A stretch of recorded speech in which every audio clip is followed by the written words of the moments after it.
अच्छा डॉक्टर ने वो शुगर को कंट्रोल कैसे रखना चाहिए? अगर आपसे शुगर कंट्रोल नहीं हो रही है तो फिर क्या कॉम्प्लिकेशंस जो हैं वो सामने आते हैं?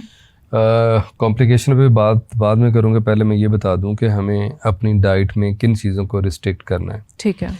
एक तो ये कि आपको चीनी अपनी डाइट में से बिल्कुल एलिमिनेट कर देनी चाहिए, आपने जी। बिल्कुल भी नहीं लेनी। उसके बाद ये जो मैदा है वो आपकी डाइट के अंदर नहीं होना चाहिए। मैदे से बनी हुई सारी प्रोडक्ट्स आपने आपको ख़त्म करनी है। फिर जो प्रोसेस्ड फूड है, वो कोई भी प्रोसेस्ड फूड, इवन आप जो दूध भी ले रहे हैं जो केमिकल के साथ है, आपको उसको अवॉइड करना है। और उसके बाद जो राइस हैं, अगर आपने राइस लेने हैं तो आपको ब्राउन राइस लेने हैं। बेकरी आइटम्स पे नहीं जाना, सॉफ्ट ड्रिंक नहीं पीनी, जूस जो डिब्बे में बंद हैं, घर का बना हुआ फ्रेश जूस आप ले सकते हैं। बल्कि डायबिटीज़ के लिए जूस मना किया जाता है, इवन अगर आप घर में भी बनाते हैं। आप फल ले सकते हैं, जूसेस इस्तेमाल नहीं कर सकते।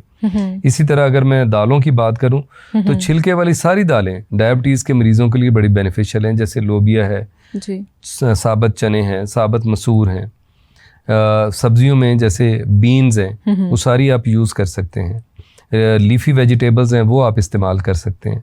तो आपको जो अवॉइड करनी है वो बेकरी आइटम्स है बेसिकली, या फिर चीनी और मैदे की बनी प्रोडक्ट्स हैं, इनको आपको अवॉइड करना चाहिए।